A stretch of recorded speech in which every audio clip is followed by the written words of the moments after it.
Good afternoon, ladies and gentlemen, and welcome to the Daily Friend Wrap. I'm your host, Nicholas Lorimer, joined today by Sara Gon. Let's get into the news of today. And the first one is we've seen a story where the South African Police Union has once again called for the killing of police officers to be declared treason.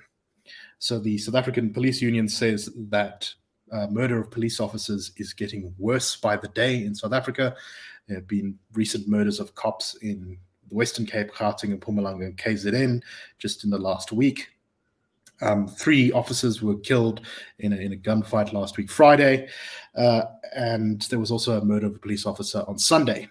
And the crime stats show that between the 1st of April and the 30th of June, 31 police officers were killed in South Africa. So being a police officer is very dangerous. And the spokesperson for the South African Police Union says even in this quarter, we continue to see growing numbers of police officers who are being murdered on and off duty. And as a union, we are really not taking kindly to that. In our call for police killings to be declared treason, we remain resolute on it. Now,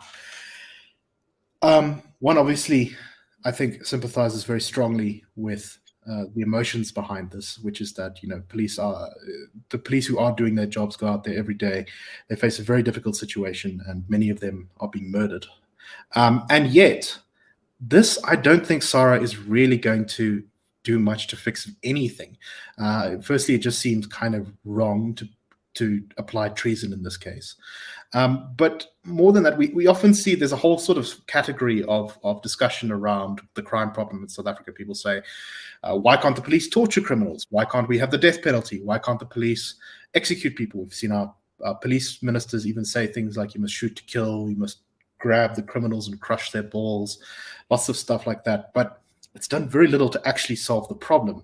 And I think that this discussion distracts us from the real things that need to be done to fix the problem with policing in this country. Do you agree with me? We keep going around in this. There is a certain quality, can I put it this way, to a policeman being murdered. I mean, it's an attack on the state. It's an attack on those who are meant to protect the state. And to that extent, anyone found guilty of murdering a policeman, should without a doubt have a very serious punishment levied against them. But to conflate the killing of policemen as far as treason, treason is incredibly serious, and it has to do with the undermining of the state. Now, while one may say that, the ongoing killing of policemen has a negative impact on the security of the state, the biggest problem with the South African state is that the state of policing from the highest authorities, the management of policing, that one suspects the training that involves policing, and all the corruption that's so easy to do and isn't really being dealt with. For me, it mostly comes down to the most senior levels, being the ministers and the police commissioners, and they have not acquitted themselves at all well over the last few years. It's not an easy area to get right, but then nothing we're suffering from is easy to get right. And if you want to safeguard the police, you've got to make policing all round better, including the investigation, so that you catch who did it, and you catch them, you prosecute them, and you imprison them. Without improving all those enormous basics, you can have as much treason as you like. Nothing's going to change. Exactly. Making the penalties harsher, allowing the police to be more aggressive and more brutal, it's really not going to do anything except, I suspect, just increase the number of people who are innocent who get caught up in things like police brutality. We need to decentralize the police force. We need to weed out the criminal and corrupt elements from the police force. We need to train more police officers, and we need to properly equip them, and the justice system in general, so that crimes can be prosecuted to their end. And then once we've sorted out those basics, we can maybe revisit what penalties, what laws, what things in the system should change. Yeah. But I think that we're going to go absolutely nowhere unless we get those basics of policing right. And I think that this is a distraction. I just think we'd be horrified at the extent to which corruption occurs in the police from all levels, from the bottom to the very top. We would absolutely be mortified. And like most things, corruption rots things. Exactly. All right, let's move on to our next story. And there has been a joint statement put out by the president of Nigeria, Bola Tinubu, and President Cyril Ramaphosa, who have stressed a desire to have greater economic growth and cooperation between the two countries, between Nigeria and South Africa. They're both in New York at the moment attending a United Nations meeting. The president of Nigeria said, "We can collaborate in a mutually beneficial way that enriches our populations, that both countries can cooperate in mining and telecommunications industries to deliver jobs." Nigeria's unemployment rate is not as high as South Africa's, but it is also still very high. And Cyril Ramaphosa said, "We are two major economies on the continent, and it's important that we deepen economic ties, particularly in light of the African Continental Free Trade Agreement." But the interesting sort of unsaid thing here is that while both have promised to be economic reformers, Cyril Ramaphosa has done precious little, whereas Nigeria's president has, according to reporting, been engaging in some of the most interesting and radical economic reforms in Nigeria's history, at least in many decades.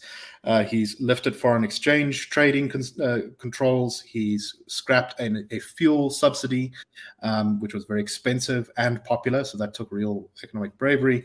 And he's trying to get inflation and debt and slow growth all under control. Sara, what do you take away from this? Well, in a way, it's kind of embarrassing because from what you're saying, the Nigerian president really does seem to be embarking on actions that we would recommend for this country, and it's quite brave given the economic history that Nigeria has come from. And when a leader gets rid of subsidies, then they're actually being quite serious, because it's always ostensibly unpopular for initially. We're doing nothing. In fact, we're doubling down. I mean, we were talking this morning about the new procurement bill, and it's like the old procurement bill on steroids. It's like Zondo said we must go for value for money first and foremost as the most important criterion, and we're saying hell no. So first of all, we are not only not doing anything, we are almost going backwards for Christmas for whatever reason. I assume it's ideology. And then there's something a little bit funny about the fact that they're having this discussion in New York, which is good. I'm glad, better than not having it at all. But, we come from the same continent. Why haven't we been having this discussion here? And I think the problem is that Cyril tries to sort of talk us up as somehow equal to Nigeria, and whereas once we were a greater economy, we are now a less economy than Nigeria. And I think we keep trying to talk ourselves up as if we are something that the ANC has actually dismantled. Right, and it's also worth pointing out that the president of Nigeria won election this year by a very narrow margin, only I think 5% ahead of his opponent, with something like 36% of the vote. Nigeria is far more politically fractious and divided. Its states are more complicated. It's got much bigger problems, and yet he's pushing through these real reforms. Whereas Cyril Ramaphosa, who sits with a comfortable majority in parliament, who remains in many ways the most popular politician in the country, refuses to embark on any serious reforms because his commitment is so strong to ANC unity and ideology. Yeah. And that is exactly why we're going nowhere at the moment. Yeah. No, it's ridiculous. It's just ridiculous. We're not. It doesn't. I don't think we're being serious. Exactly. And we have a lot to learn from other countries. In fact, I was looking at the Economic Freedom of the World report, which just brought out its 2021 numbers, I think, today. And Nigeria is comfortably ahead of us in economic freedom rankings, which is scandalous, to say the least.